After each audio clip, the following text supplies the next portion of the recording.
అమ్మా నీవు ఎన్ని కోరినా ఆ పిల్లవాడి కాదు కానీ ఆ పిల్లవాడి కోరిన నా మనసు నచ్చదు.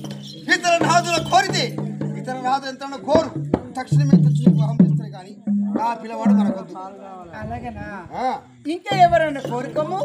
ఇంకా ఎందరో రాజులు ఉన్నారమ్మా, మనకు తగ్గటువంటి రాకుమారులు ఎందరో ఉన్నారు, వాడిని తీసుకొచ్చి పెళ్లి చేస్తానంటున్నావా? అలాగేనా? వినుము.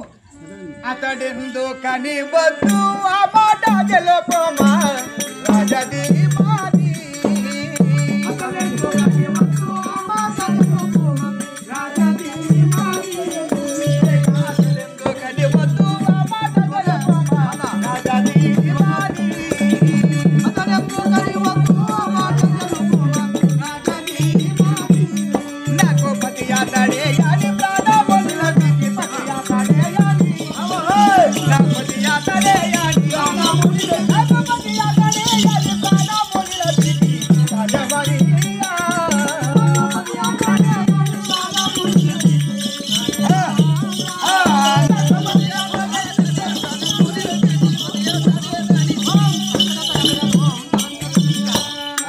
అతడు ఎందుకు వద్దు? ఏమి కారణము? నాకు పతి అంటే నాకు భర్త అని నా ప్రాణము నింపుతున్నాను. నాకు అయినే పతి కావాలి కానీ ఇంకా వేరూరు వద్దున్నాను. అతడే కావాలి, ఆయనే కావాలి. అతడు ఎందుకని వద్దంటున్నావా? అతడు ఎందుకు వద్దు? వారికి ఏమి లోపం ఉన్నది? అట్టనా? వారికి సంపద లేదా, సౌభాగ్యం లేదా? పిల్లవాడు మంచివాడు కాదా? పిల్లవాడు గొప్పవాడు కదా? పిల్లవాడు గుణవంతుడు కాదా? అమ్మా ఎందుకని వద్దంటే అతని తండ్రి